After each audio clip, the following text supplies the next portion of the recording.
यदि आप शादी के 1 साल के अंदर अंदर आपसी सहमति से तलाक लेना चाहते हैं तो कैसे लें? जैसे कि अभी जो हमारे हिंदू मैरिज एक्ट के अंतर्गत जो रूल बना हुआ है उसमें ये लिखा हुआ है कि यदि आपकी शादी को 1 साल कंप्लीट हो गया है तो उसके बाद में ही आप जाकर के डिवोर्स की पिटीशन लगा सकते हैं, चाहे वो आपसी सहमति से लगानी हो या फिर एक तरफा तलाक के लिए लगानी हो। लेकिन आज हम इस वीडियो में बात करने वाले हैं कि यदि आपकी शादी को 1 साल कंप्लीट नहीं हुआ है लेकिन फिर भी आप दोनों जो है तलाक चाहते हैं आपसी सहमति से, तो आप क्या कर सकते हैं। तो मैं आपकी लीगल एडवाइजर खुशबू जहांगीर स्वागत करती हूँ आपके अपने यूट्यूब चैनल वकील करो पर। तो चलिए डिस्कस करते हैं इस टॉपिक को और समझते हैं कि यदि शादी को 1 साल कंप्लीट नहीं हुआ है तो वो पति और पत्नी क्या करे आपसी सहमति से तलाक लेने के लिए। सबसे पहले ये समझते हैं कि ये जो डिवोर्स होता है ये 2 तरीके से लिया जा सकता है। सबसे पहला म्यूचुअल कंसेंट से, सेकेंड होता है कंटेस्टेड डिवोर्स। आपसी सहमति से तलाक लेने का मतलब ये होता है कि जब पति और पत्नी दोनों आपस में राजी होते हैं, दोनों की आपसी यहाँ पर सहमति होती है, तब जो डिवोर्स लिया जाता है वो कहलाता है आपसी सहमति से तलाक, यानी कि म्यूचुअल कंसेंट से। सेकेंड होता है कंटेस्टेड डिवोर्स, जिसे हम हिंदी में एक तरफा तलाक कहते हैं। कि यदि मान लो पति या पत्नी दोनों में से कोई भी यदि स्पाउस डिवोर्स नहीं लेना चाहता है लेकिन अदर स्पाउस यहाँ पर डिवोर्स लेना चाहता है तो वो कहलाता है कंटेस्टेड डिवोर्स। आज हम इस वीडियो में पर्टिकुलर म्यूचुअल कंसेंट की बात करेंगे कि यदि म्यूचुअल कंसेंट से 1 साल के अंदर अंदर डिवोर्स लेना है तो वो क्या करें। वैसे जैसे मैंने इस वीडियो की शुरुआत करने से पहले आपको बताया था कि जब भी डिवोर्स लेना होता है मिनिमम 1 साल का इंतजार करना पड़ता है, लेकिन अभी तक हमने इस सेक्शन 12 को कवर नहीं किया था जो कि बहुत ही इंपॉर्टेंट बात करता है कि यदि 1 साल कंप्लीट नहीं हुआ है तब अपन क्या करें। उस सिचुएशन में क्या कर सकते हैं कि पति और पत्नी दोनों आपसी सहमति से इस section 12 of Hindu marriage act की यहाँ पर पिटीशन लगा सकते हैं फैमिली कोर्ट के अंतर्गत। सेक्शन 12 बात करता है कि किसी भी मैरिज को नल और वॉइड डिक्लेयर करना। यस, नल और वॉइड डिक्लेयर करने का मतलब ये होता है कि हमारी जो शादी है उसको शून्य घोषित कर देना। मतलब कि ये कि हम दोनों के बीच में शादी जैसी कोई बात हुई ही नहीं, हम दोनों के बीच में जो शादी हुई वो इलीगल तरीके से हुई है। तो यहाँ पर जब इस सेक्शन की एप्लीकेशन लगाई जाती है तो यहाँ पर मैजिस्ट्रेट सुनवाई करता है सेक्शन 12 की। इसके बाद में यहाँ पर जो है ग्राउंड्स देखे जाते हैं कि कौन सा एलिगेशंस जो है दोनों एक दूसरे पर लगा रहे हैं म्यूचुअल कंसेंट से डिवोर्स लेने के लिए। अब यहाँ पर पति और पत्नी दोनों आपस में ये कह सकते हैं मैजिस्ट्रेट को कि हम दोनों के बीच में जब से शादी हुई है हमारे बीच में कोई भी सेक्सुअल रिलेशनशिप नहीं रहा है, हम दोनों ने साथ में कोई भी समय नहीं बिताया है, कि लड़की के घर वालों ने मुझसे ये बातें छुपाई कि लड़की की उम्र क्या है या फिर लड़की की क्वालिफिकेशन क्या है या फिर मुझसे झूठ बोला गया।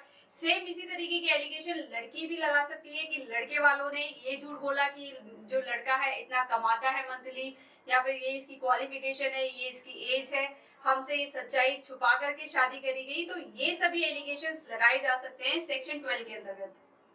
अब यहाँ पर सेक्शन 12 की एप्लीकेशन लगाने के बाद में मैजिस्ट्रेट क्या करते हैं कि एक मीडिएटर को अपॉइंट करते हैं। मीडिएटर के पास में इन पति और पत्नी दोनों को भेजा जाता है कि दोनों हो सकता है यहाँ पर एक बार फिर से रिश्ते को विचार करें, इस रिश्ते पर विचार करें, इस बातों पर विचार करें और हो सकता है इनकी शादी बच जाए। लेकिन अब यहाँ पर क्या करना है, पति और पत्नी दोनों को ये बात कहनी है कि हम दोनों आपसी सहमति से तलाक चाहते हैं, हम दोनों यहाँ पर साथ में नहीं रहना चाहते हैं। इसके साथ ही जो भी लड़की के कपड़े हैं, गहने हैं, वो लड़की को दे दिए जाए। मतलब यहाँ पर पूरा सेटलमेंट कर लिया जाए और साथ ही साथ उनसे ये कहा जाए कि आप हमें सेटलमेंट डीड दे दीजिए। अब मीडिएटर यहाँ पर क्या करते हैं कि मीडिएटर आपको एक सेटलमेंट डीड देंगे।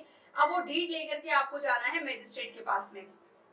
मैजिस्ट्रेट को आपको ये यहाँ पर रिक्वेस्ट करनी है कि ये जो डीड है सेटलमेंट डीड, इस सेटलमेंट डीड को देखते हुए आप हमें यहाँ पर जजमेंट पास कर दीजिए कि हम दोनों का यहाँ पर म्यूचुअल कंसेंट से जो है तलाक हो चुका है। अब ज्यादातर मैजिस्ट्रेट भी यही देखते हैं कि आप दोनों ने यहाँ पर आपसी सहमति ही कर ली है, दोनों का यहाँ पर जो है मन बन गया है, दोनों में से कोई भी एक पार्टी ऐसी नहीं है कि जो यहाँ पर आकर के ये कहे कि मुझे तलाक नहीं चाहिए। दोनों की यहाँ पर फ्री विल से दोनों ने यहाँ पर कंसेंट दी है तलाक लेने की। तो मैजिस्ट्रेट भी यही करते हैं कि यहाँ पर जजमेंट जो है पास कर देते हैं, यहाँ पर डिग्री पास कर देते हैं डिवोर्स की। तो ये सबसे आसान तरीका होता है सेक्शन 12 के अंतर्गत जाकर के म्यूचुअल कंसेंट से तलाक फाइल करने का। इसके साथ ही सबसे इंपॉर्टेंट चीज और सबसे इंटरेस्टिंग चीज मैं आपको ये बताती हूँ कि ये जो बाकी हमारा जो हिंदू मैरिज एक्ट है वो ये बात करता है कि मिनिमम 1 साल तो आपको रुकना ही पड़ता है शादी के बाद में यदि आपको डिवोर्स लेना है। लेकिन ये एक सेक्शन है, सेक्शन 12, जिसके अंतर्गत आप जाकर के 1 साल के अंदर अंदर पिटीशन फाइल कर सकते हैं। और सबसे इंटरेस्टिंग बात यह है कि आपको विद इन 1 ईयर ही आपको फाइल करनी पड़ती है, यानी कि 1 साल के बाद में यदि आप फाइल करते हैं तो ये बर्डन ऑफ प्रूफ आप पर आ जाता है कि आप इतने समय तक शांत क्यों बैठे थे।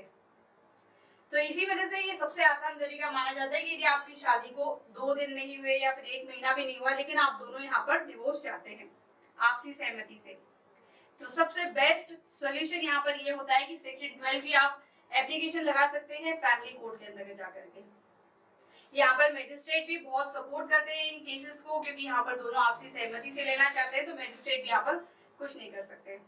तो इस तरीके से आज हमने इस वीडियो में ये जाना कि यदि किसी पति और पत्नी को 1 साल नहीं हुआ है उनकी शादी को, लेकिन वो यहाँ पर म्यूचुअल कंसेंट से डिवोर्स चाहते हैं, तो वो क्या कर सकते हैं। तो मैंने आपको यहाँ पर पूरी प्रोसेस बताई कि वो सेक्शन 12 के अंदर जाकर के पिटीशन फाइल कर सकते हो, और ये सबसे आसान तरीका है। तो उम्मीद करती हूँ कि वीडियो आपको बहुत ही पसंद आया होगा, और आपने जब एंड तक देख लिया है तो प्लीज वीडियो को लाइक भी करें, शेयर करें, साथ ही साथ सब्सक्राइब करें हमारे यूट्यूब चैनल वकील करो को। तो मिलते हैं अगली वीडियो में, तब तक के लिए थैंक यू।